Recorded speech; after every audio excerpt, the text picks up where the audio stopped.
Hello and good evening, everybody, and thank you for joining us for this PGS speaker series. My name's Millie and I'm the Comms and Events Officer here at PGS. And tonight we are delighted to be joined by OP Sophie Rose. So a tiny bit of background about Sophie. She left PGS in 2015 and she went on to politics and Eastern European studies. Sophie began her career as a financial news journalist at CNBC, and she now leads personal brand campaigns for high-profile founders and CEOs. Sophie will be talking about her non-linear career path, what happens when things don't go according to plan, falling into the startup world, and her passion for being open about mental health in the workplace. We'll also be holding a Q&A at the end of Sophie's talk, so please send your questions throughout, and we will read them out later on. So without further ado, it is my pleasure to introduce Sophie for this PGS Week series. Thank you so much. Thanks for the intro as well. I won't do another intro because that would be unnecessary. But yeah, as we've talked about, I'm going to dip into my career path and talking a little bit more about the non-linear career path / squiggle career path. I'm going to talk about the startup world and why it's an amazing world to dip your toes in at the start of your career. And then I'm going to end talking a little bit about mental health and careers, and just generally why it's important to talk a little bit more about mental health. Great. So what is the non-linear career path? So I don't know if anyone's seen, but there's been an interesting book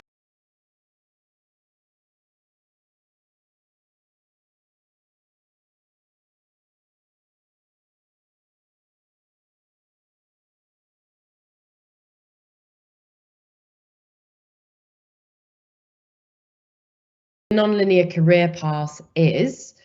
This is the definition I took from online, it's not mine, but I think it nicely sums up. So a non-linear career path starts out in one direction, but zigzags through insights, discoveries, and happy accidents. A non-linear path requires a bit of planning, chance, serendipity, risk, and faith. When I was about to leave school, I think I had planned out probably 10 years of my life in minute detail, and obviously none of it actually happened. But when I was 18, or even just before I selected A-levels, I was so set on becoming a lawyer, then like going immediately to training and then becoming a barrister. I had it all mapped out in my brain. Safe to say I didn't become a lawyer. I didn't even study law in the end. So it's all kind of gone against what I planned when I was 18. But it's all worked out for the best, and it's all been an amazing kind of squiggle along the way. So I'm just going to map out my own career thus far. I think something when I studied politics at uni, I kind of felt like I needed to do something related to politics, and something I want to talk about just generally is how you don't have to do something that's related to your career, and actually you can do something completely random. And I think obviously your degree is super important, and if you want to go down the academia route, I think it's a great thing to do, but you don't have to. But also, yeah, your career doesn't have to be defined by your degree. So my first job, I guess, was an intern at Rolls-Royce Aerospace. I learned a ton of stuff, did that experience for 3 months over summer in between uni, realized that in fact I didn't have a huge love for engines or sales and contracting. So swiftly kind of ticked that off as having tried it, but then moved into something different. Then moved into Sky News as a news assistant. That was super fun. That was when I kind of realized that I really loved live news, journalism. Both of these two experiences as well were at uni. With Sky, I didn't have a huge amount to do at uni. I didn't have a huge amount of contact time studying humanities. You tend to not really have any time at uni, sadly. But I kind of tried to pick up something alongside. So that was when I tried I guess, live news for the first time. And that was when I kind of discovered my love for it. I think something I just wanted to flag is generally, again, that whole thing of feeling like you have to plan out your entire career, and it has to all be very linear in the steps you make. And actually, it's okay to try out different things. I kind of started that process while still at uni, but it's also something that is totally okay to do later down the line. And I kind of wish I knew that, because I think I put a lot of pressure on myself to be a version of myself and to do something that looked good and that I thought people wanted me to do, which I would advise against moving forward. And then next up, so out of uni when I graduated, I went straight into news working for CNBC. That was super, super fun, other than the hours, which were 4 a.m. until kind of like 1 p.m., 2 p.m. So that was super fun. Great experience. But yeah, it was tough in terms of the hours, but live news never stops. So yeah, I went from there, and then kind of COVID hit, and then kind of was still working there. And then firmly out of COVID, I jumped to a small business as an account manager, working on different campaigns for banks. Realized I wasn't kind of super into that. And then an opportunity arose, which I got through LinkedIn, which, if you're not already on LinkedIn, great place to be. I got a job in a startup, which is probably the best thing that ever happened to me. And I'm going to go into that a little bit more. And then a completely different thing is kind of going freelance and starting my own business. So yeah, the reason I'm talking about the non-linear career path and how great it is because it kind of panned out really nicely for me, but was a whole ton of zigzags and trial and error. Yeah. So 2 pieces of advice that I'd give my younger self. Doing this talk really helped me reflect, I think, on the time that's passed since being at school, and also just how nervous I was about the world when I was kind of 16, 17, 18, and making all these big, what felt like huge decisions about A-level choice, which then dictated what you did at uni, which then dictated that first grad scheme out of uni. There's so much pressure, and yeah, I think my advice would be to stop rushing. I definitely was very obsessed with like this clear path that I needed to have in place and being in control of all of that.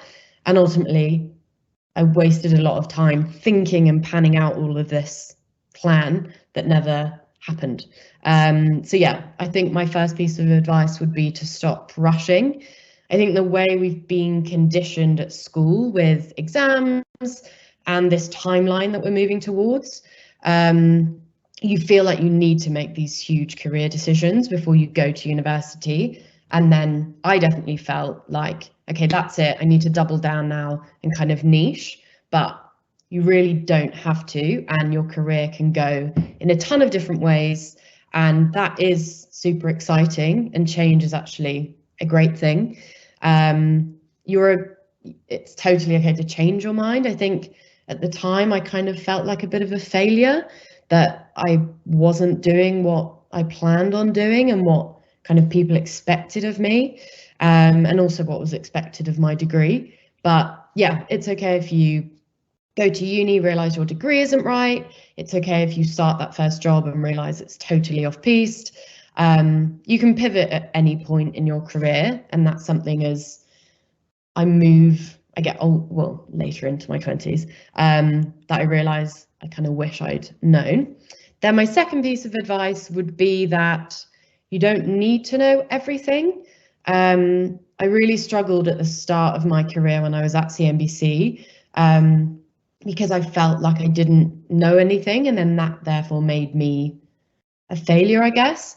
I was really bad as well at comparing myself to other people who were in completely different stages, had been in the job for multiple years, were older than me, had had different experiences beforehand.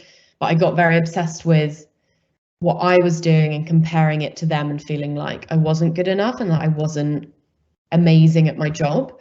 So I really taught myself down a lot, which really impacted my confidence. And that was something that kind of carried into my career. I think the start of your career can feel really overwhelming because you're experiencing everything for the first time, and it is intense because you've come from university, you've come from a whole different world. But know that it's okay to find it super overwhelming, and that focusing on your input over the output is a great way to start. And that also asking for help is not a bad thing. No one expects you to know everything and to be perfect. And if you get something wrong, it's just not that deep. I sadly remember I used to cry in the toilets when I would make like a grammatical error in one of the presenter's scripts, which looking back is incredibly dramatic and quite sad. But at the time, I was so fixated on being perfect and felt like I was being judged for everything, that it kind of, I think it held me back a lot in my career because I just became so worried about what other people thought of me. And I was in quite a negative space thinking that my manager thought the worst of me. But ultimately, it was my first job. Starting out doesn't have to all be perfect. So that's the advice I would give on just generally that whole thing of the beginning of your career. Next up, I want to talk a little bit about the startup world. It's a world that I'm very deep into now. So after being at my last job, which was in a startup for nearly 2 years, I have now gone on to freelance in the startup ecosystem, which I love. And I think the startup world is super exciting. There's a lot of really great impact startups out there that are doing some really major things. And the startup world, I guess, is something I'd never even considered when I was at school. I hadn't really heard of the word startup. I was quite fixated on the corporate world. That kind of fit into my plan, I guess, after I decided not to be a lawyer, which still kind of makes me feel sad. But I think that was just because I obsessed over it for a very long period of time. But yes, the startup world. So the corporate world isn't for everyone. And that's something that I really want to emphasize because I think, again, we've been conditioned to see career in one light, and the career and career paths has evolved hugely, which I think is a really great thing. And ultimately, not everyone fits into the same box. So knowing that you do have options out there, I think is super important. So with the corporate world, I ventured into it. I did really enjoy it and I learned a lot from it. But when I kind of stumbled on the startup world, I'm really grateful for that experience. And if anyone speaks to me about careers and like what they should do next, I always say, if you can, to try venturing into the startup world. I think there's a ton of huge positives from the startup world, and particularly at the start of your career, you get so much exposure, and ultimately, sometimes that really works well for some people. It doesn't always work super well, and some people love the corporate world. But again, I think something I just want to emphasize is the trial and error of your career, and coming back to the non-linear career path. Sometimes trying something, seeing if you like it, having a taste of it, and then deciding is a really important thing to do, and not feeling like you have to be stuck all the time. So yeah, as it says on the slide, the corporate world isn't for everyone. So I'm kind of here advocating the startup world. So I would say working at a startup has really changed my life in terms of my career. Few reasons why. I've learned more than I ever would have learned in a corporate setting. There isn't the same hierarchy. I mean, because of the nature of it being so small, Obviously the dynamic is completely different, and the way you progress in terms of your career tends to be slightly more accelerated, at least from my experience. It's common that you'll get a lot of responsibility quickly because a startup in its nascence tends to be a handful of people. So it is very much, you have to just get on with it. Everyone takes up different things. If there's less of a job title kind of, the clarity of your job title, not clarity, but it isn't as clear cut as that's your job spec, you do that, and then someone else does the other job spec, and there's kind of not as much overlap, which it was something I found in the corporate world, which I found a little bit dull just because I love variety and being able to be hands-on with a ton of different stuff and learn different things and venture beyond kind of my niche. I found super exciting. So yeah, being in the startup world definitely forces you into the deep end. You have to very much learn as you go, which I think is a really important skill for life. When I started out, I think I felt like my degree defined my ability in my job, because I think you build up to going to university, and then, at least in my experience, there was the expectation that you kind of go from university and you're all set and you go into the world of work, and then you have all the skills you need. But ultimately, every job you go into is different. There's a whole ton of different factors with team, the environment you're in, the culture, the type of company that you work for, the size of it. So your degree is obviously super important, and there's so much you learn from that experience, but you learn the most from the hands-on nature of your job. So that's where working for a startup, I think, is a really amazing opportunity. Another reason why I think it's great is you get to work directly with your founder and CEO. That's something that I've never had until I worked for a startup, which is a super great opportunity to learn from someone who is building a business, who typically will have a great network, sometimes will have already built another company. It's just, you learn in a way that you just wouldn't have so much exposure in a corporate.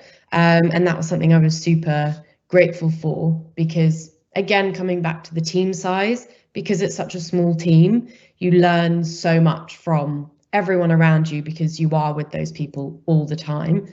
And the CEO or founder forms part of that unit as well.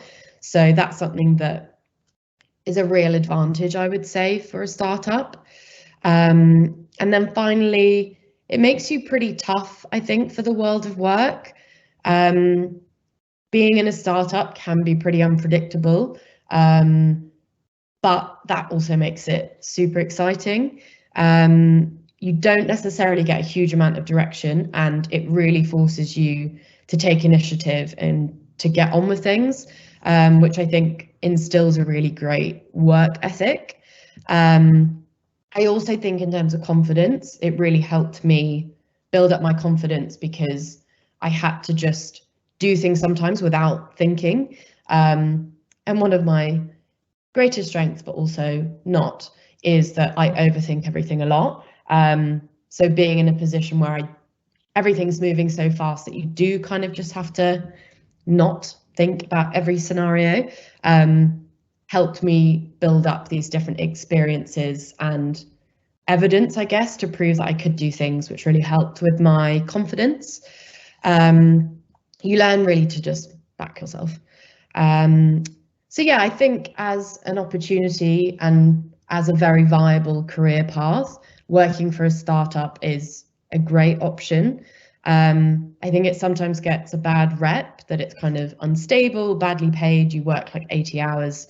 I think there's a lot of TV shows that maybe depict it more negatively, which ultimately just isn't true. I've only got very positive things to say about being in a startup. So yeah, that's something that I would really advocate for. And if anyone has any questions about the startup world and entering it, because it's definitely slightly different to enter it, I'd say, just drop me a message on LinkedIn, and I'd be happy to chat a little bit more about it. Okay, great. So another kind of major part of my non-linear career path was going into entrepreneurship. I think just coming back to the definition about the non-linear career path, entrepreneurship was definitely something that kind of happened, well, was a happy accident. All of my experiences thus far, and definitely working at a startup, has kind of led me to now going freelance and starting my own business. But it's something that I just never would have fathomed a few years ago. So I think, again, just coming back to paving your career, and particularly for anyone at the start of their career, focus on just jumping from, I guess, like one pebble to another pebble. You don't have to jump like across the river without any kind of pebbles in place. I'm not sure if that analogy totally makes sense, but that was on the spot. So hopefully you guys understand what I'm saying. But yeah, I think things can just happen. And I know it's kind of cliche when you see those motivational quotes where people say it just happens. But if you just focus on kind of little things that you're enjoying, or just dipping your toes in and seeing what you get from it, then you do end up moving in the direction you're supposed to go to. So yeah, I think the whole thing of trial and error with your career is just a really great thing to do. And again, it was something that I just felt like I really had to have a plan in place, and that I had to stick to one thing and one career, and it all had to be super linked. And ultimately, you can career pivot whenever you want, whether you're 20, 40, 50. And there's nothing to be ashamed of by doing that. I think we've passed the days where you would stay in a job for 30, 40 years. I think it's a really exciting time now that there isn't this stigma over just being in a job for endless time, and just staying in it because there's a good pension, or it's just what everyone else does.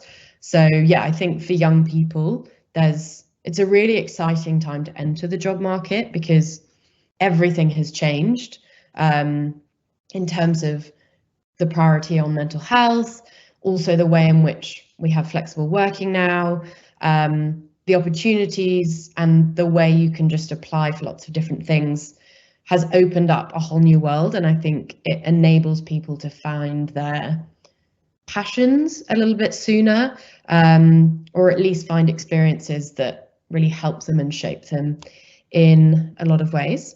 So yes, let's go back to entrepreneurship. Yes, so it's your career, it's your rules.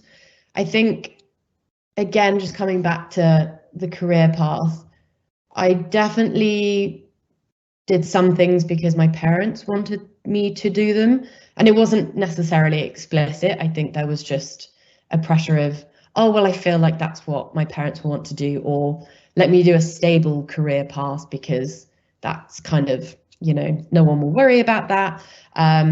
Or your teachers kind of say things, like lots of different things influence you. And I think particularly in sixth form, and then when you leave uni, you kind of forget to ask yourself what you think.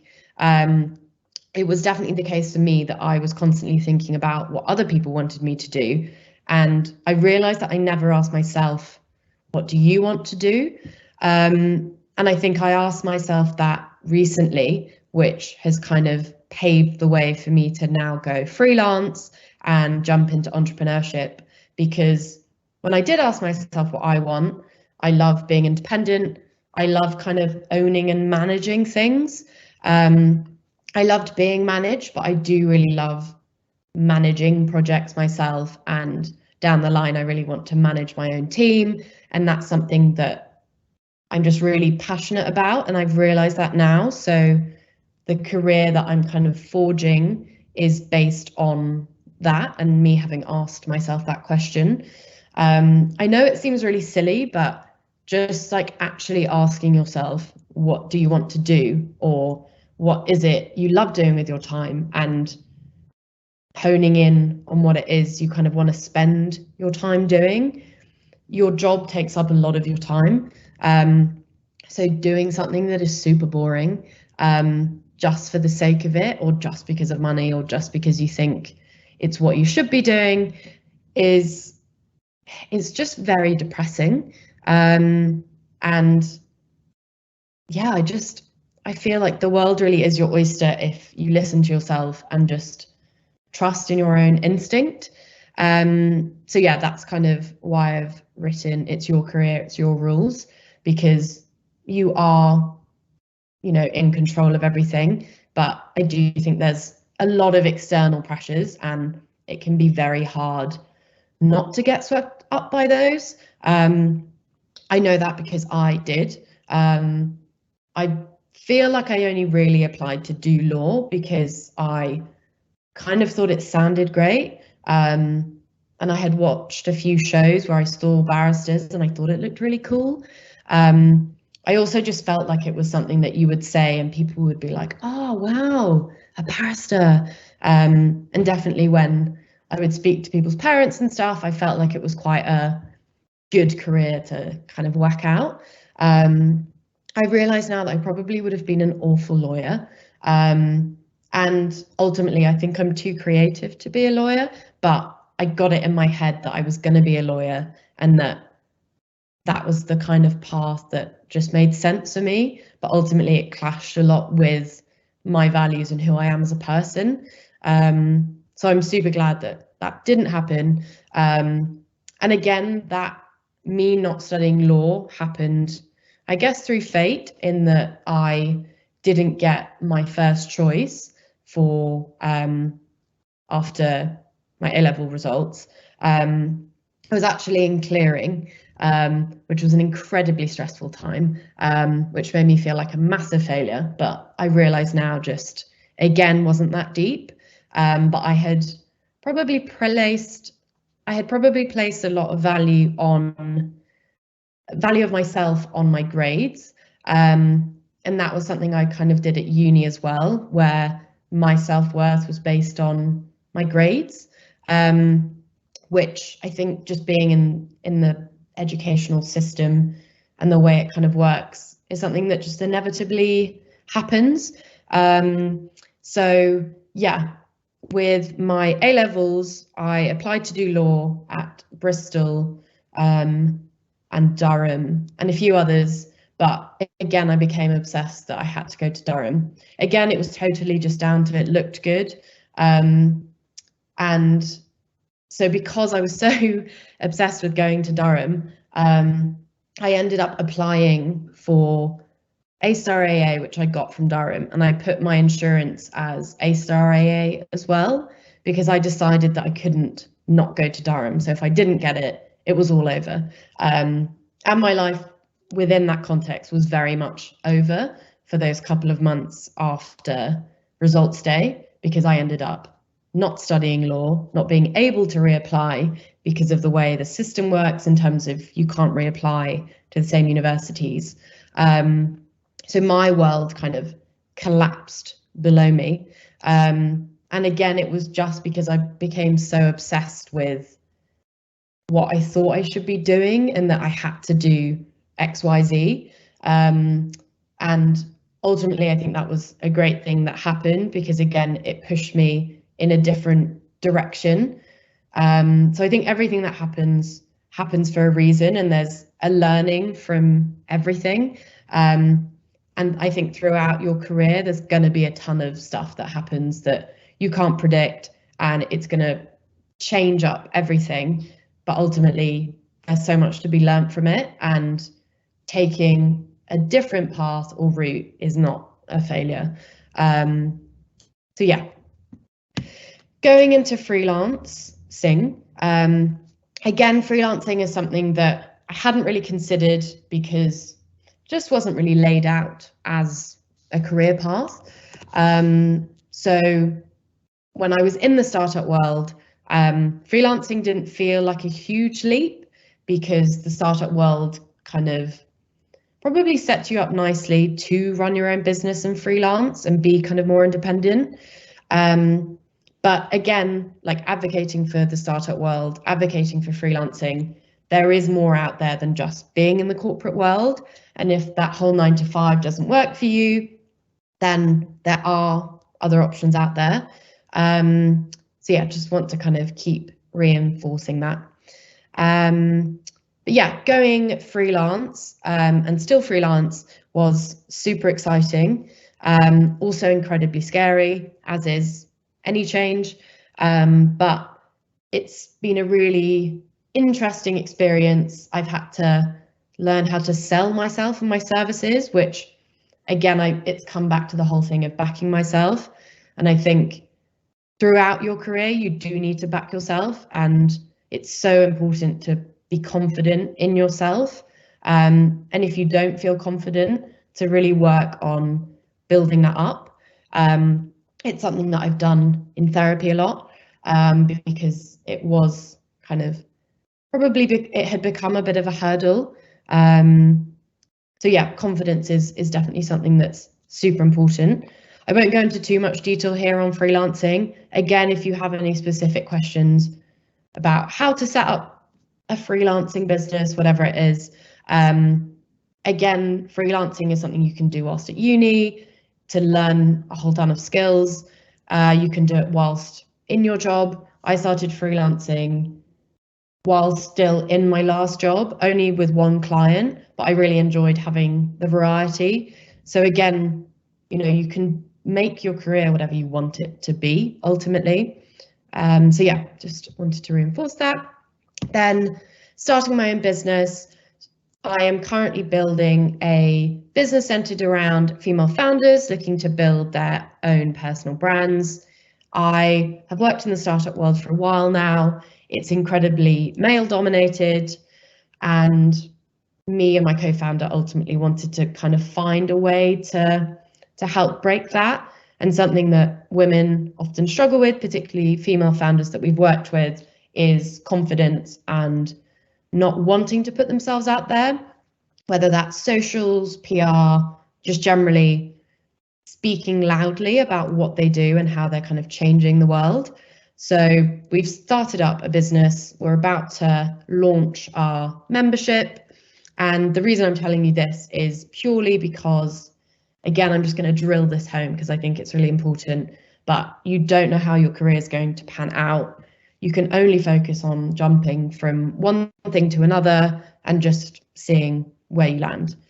I think my advice to my younger self, which this whole presentation has really made me reflect on, is that you don't need to plan everything. You can't control everything.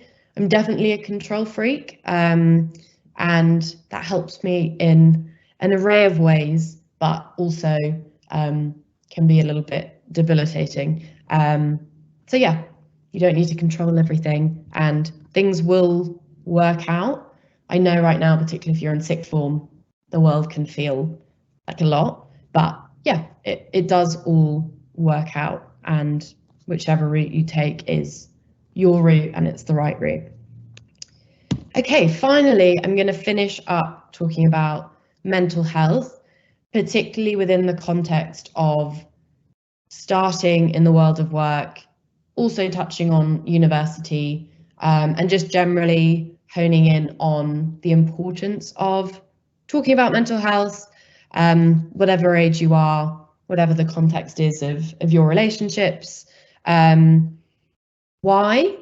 So I really struggled with my mental health after my A-levels. As I mentioned before, when I went into clearing, and again, this is within kind of my world, but my mental health really declined. I think again, how I kind of mentioned before, I put a lot of emphasis on my grades and my value, and going to university was going to be the thing I had to do next, and that was going to make me happy. And then I was going to graduate, start my law kind of training, and that was going to make me happy. I was chasing something, and when I guess the world kind of blew up around me, when I went into clearing, which felt like a huge failure in the context of the educational system, which I realise now like totally isn't, and it was a great thing to have happened, but at the time it did. And yeah, I really started struggling with my mental health. My mood really dipped. I was struggling to get out of bed. I was struggling to see the purpose in life, I think. Again, I think because I put a lot of emphasis in my purpose being my university degree and my grades. And I just kind of lost myself. So I spent a good couple of months in bed. It was a pretty tricky time. Shout out to my parents who had to deal with that for quite a few months. My mum kind of made me go to a GP in the end, which was a great thing to do. But I think at that time, there was obviously not a lot being discussed about mental health. So really me understanding what was going on or feeling able to admit that I was struggling was really hard. So yeah, it was a really, really tough time. And I think primarily that was down to there being no conversation. I didn't really even know the word mental health existed, I don't think. Or at least it was something that I just didn't really understand. So yeah, it wasn't a very pleasant time. I was really struggling to stay afloat at university, and I definitely tried to just grin and bear it and get on with it. And this is something I really don't want anyone else to do, because struggling with your mental health is not really, I mean, it's not an issue at all. It's something that happens. Mental health ebbs and flows. Some of us will go through a period of time where we're really struggling with our mental health, and all we need is just some extra support. I realise it's getting quite dark, so I'm just going to turn the light on. Oh, wow, gosh. I hope everyone can see me clearer now. Apologies about my slippers there. I didn't think my bottom half would be on show. Anyway, so yeah, back to mental health. The importance of reaching out as soon as you don't feel right, or your mood is low for a period of time, or you've been feeling nervous to a degree that it's stopping you doing things. You know, there is help out there and people around you can help, but only if they know what's going on. So with my mental health, just a quick roundup because I can see the time. But when I was in my gap year, which I kind of obviously took forcibly, I was really struggling with my mental health, and I didn't want to talk about it, and I didn't really realize that I was struggling with my mental health. I kind of just sat in this place of self-loathing, I guess, and because of kind of being in clearing and university, I just felt very depleted, and I just felt very, very sad for that year. I eventually reapplied, then ended up going to UCL, which was great, like super pleased to have got a place. But I went into university still really struggling with my mood, and my anxiety became more and more of an issue. So I really struggled with social anxiety, which is generally just being around other people, going to social settings, being in places you don't know. Being on the tube can be tricky. Just generally being in quite like busy spaces can kind of trigger you to just have a panic attack, or just stop you even going to things in the first place. But again, social anxiety was something that just got worse and worse whilst I was at uni. I didn't really know what to do to help myself. And again, because I didn't talk about it, my friends just thought I was ignoring them. I was trying to make friends when I was really struggling with social anxiety. So meeting new people in new places is probably up there with being the worst thing if you have social anxiety. Also, the whole thing of socializing at uni and going out and Freshers Week was terrifying, and I just couldn't manage it all. And it did get to a point where I stopped going to uni, and I did get by and I got my 2-1 and I was super happy, but I definitely didn't show up as myself. I think there is the pressure of you go to uni and you have the best time ever and it's the start of your 20s and it's so exciting. And with my social anxiety, I definitely felt embarrassed that I couldn't socialize. I felt like it was me that was the problem. I was supposed to be living this best life and I couldn't even have a conversation with someone. And when I did, I would have a panic attack and then I'd be so tired and drained and then I'd be in bed for a few days and the cycle just kind of got worse and worse.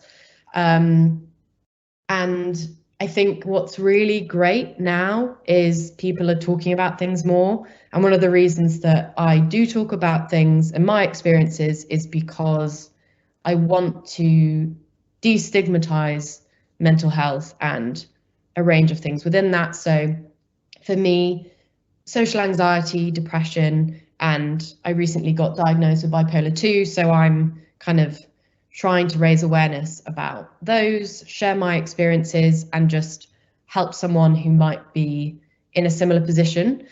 Because again, it's not your fault and we all need help. And I think, we all have mental health, so we have to figure out a way of navigating it. And that is something that I didn't do.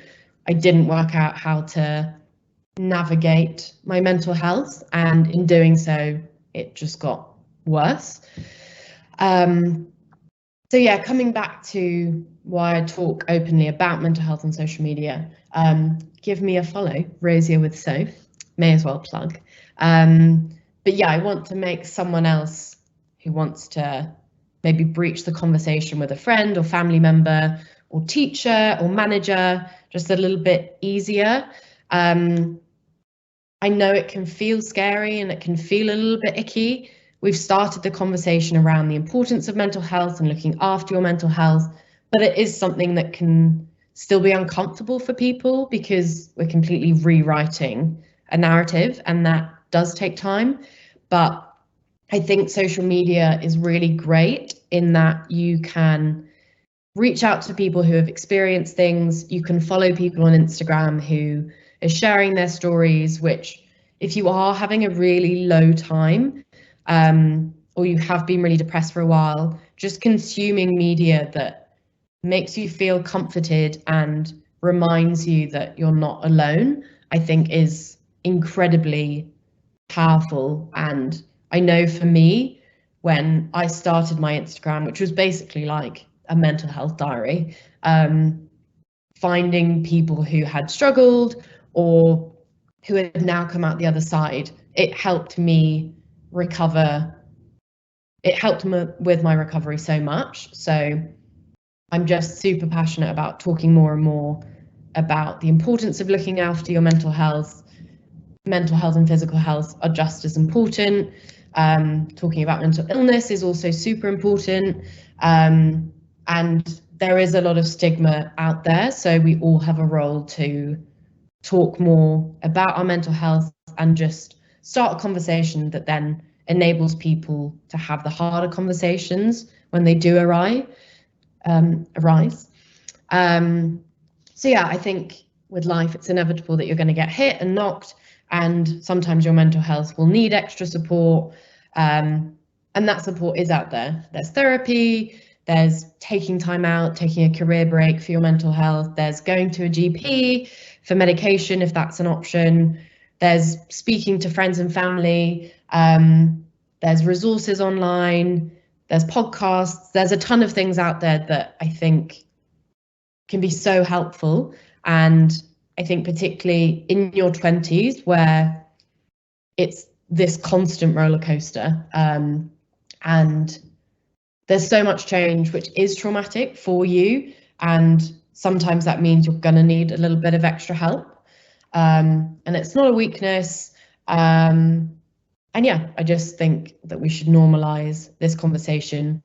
And if you are at the start of your career or in your 20s and you hit this point, you know, just, I know it can feel scary to talk to people about how you're feeling, but one conversation can really help with just making things work and finding a solution.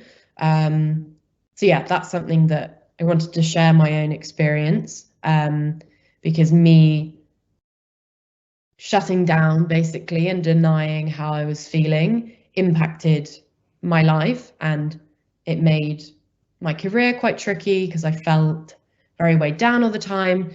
And now I'm in a great place where I go to therapy every week, and yeah, things are great, and I still have highs and lows, and navigating bipolar can be tricky at times, but nonetheless, I have support out there, and that kind of keeps me ticking along. So yeah, I will round off there because I think time. So yeah, I'll hand over for any questions. I know I kind of went on to mental health a little bit, but yeah, happy to answer any questions on career, mental health, anything really. I've got a few questions come through, Sophie, Yeah. so I'll read them out for you. So this one is kind of leading off of what you've just said about mental health. And this person has asked, what is your main coping mechanism for stress, particularly when you're doing your A-levels and also then becoming an entrepreneur? Good question. For me, routine is a really big thing. If I can start my day really calm and having like lowered my threshold, then when I inevitably do get stressed throughout the day, I'm just more able to cope with it. I think something I've realized when I have felt very stressed is that you're not going to be stressed, and worry is going to happen, and life can be stressful sometimes. So you just have to counter that feeling, I think, and emotion, by doing things that help stabilize you. So for me, and obviously this routine doesn't happen every day, I'm not perfect, but I wake up, that's in itself exciting. Then I meditate. I've got really into meditating. I always thought it sounded really woo-woo, but I found an app that works for me, and it really helps me calm down my thoughts and just quieten my brain. And then when I do get stressed throughout the day, it just really helps me. Getting outdoors, exercising, voicing when I am stressed. So with running my own business, I have lots of like founder friends, so voicing immediately how I'm feeling and just being vulnerable just takes a load off things. So yeah, that's what I would say. Okay, and next question. So I think this is kind of going off of kind of creating your own social media page and your LinkedIn page, which also I'm going to plug as well because it is incredible and I love seeing your posts on LinkedIn. It's so positive, especially on Monday morning. So this person has said, how do you form your own personal brand, and what advice would you give to PGS pupils, in particular sixth formers, about their own personal brand and online presence? Good question. I think firstly, just thinking about themes and topics that you're interested in. In terms of building a brand, it's very much consistency, and it's also a bit of trial and error. So when I first started like posting more on social media, I spoke about a ton of different things that I was interested in. And over time, I realized that I wanted to just niche down to mental health. And for me, I break that down to mental health in the workplace, my own mental health experience. I try and link in mental health and advertising and marketing. So talk about campaigns that brands have done. So I think you want to niche down at some point, but at first, just showing up on social media and commenting on things that you find interesting. LinkedIn is obviously a great place to be because it's a pretty untapped resource, and it has very much become part of the creator economy. So LinkedIn is definitely a great place to start showing up, particularly with your career kind of still unraveling. You can start building up a network, and you'll probably find that you might meet people just through LinkedIn who might then end up being employers. So I think when you are starting out, taking the kind of commentary angle. So if you read something that's interesting, providing a commentary on that. If there's a particular resource that you found that was helpful to you, share why it was helpful. I think with anything that you post on social media, think about the value it's bringing. So is it educational? Is it informative? Is it promotional? Or is it like kind of motivational, inspiring? Because there's value in each of those. Gosh, I'm rambling. But yeah, my advice would be just start by posting bits. Doesn't matter what other people think about it.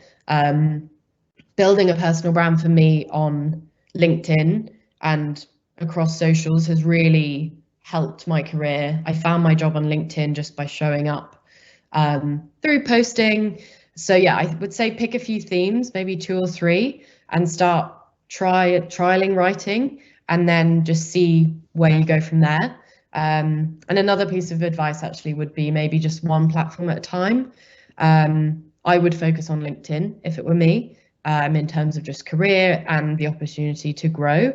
But yeah, consistency as well is just a big thing. I'll just ask one more question. Yeah. So this, I think, is about kind of the starting of your career. And they've asked, have you ever worked with a mentor? And if so, how did that impact you? Mentors are great. I didn't have one at the start of my career, but I have now got one that now that I'm in the startup world, which is incredibly valuable. I think having someone who is slightly more ahead of the game, having someone who has perspective is so important, because ultimately, as you're building your career, it can be hard to see outside of your own world. You get tunnel vision very easily, and having someone who has your back and who can help you rationalize and talk things through is super valuable. Finding a mentor, this is where somewhere like LinkedIn, if you know the industry maybe that you want to go into, or you find a few people who you think would be worth chatting to, like reach out to them on LinkedIn or do a few posts and connect with them, and eventually maybe breach that conversation. But yeah, I think mentors are really valuable. Coaches are super valuable. Therapists are also super valuable. But yeah, I think at the start of your career, having a mentor is great. You're going to have to reach out to find someone, but ultimately people will take it as a compliment. I would love if someone asked me to be their mentor. But yeah, I think it's a great thing to do. So yeah, I would advise it. Thank you so much, Sophie. So any of our sixth formers out there, if you're looking for a mentor, you know where to go. I just want to say a huge thank you. These talks are so amazing and so informative, and it's so nice that you can kind of give us a behind the scenes of success is amazing, but also everyone's human. And I know we're all grateful for you kind of being vulnerable and sharing your story with us. So thank you so much, and thank you for coming back to PGS virtually. I'm sure we will see you soon in the future as well. Thank you so much for your time this evening, Sophie. It was amazing. Thank you so much.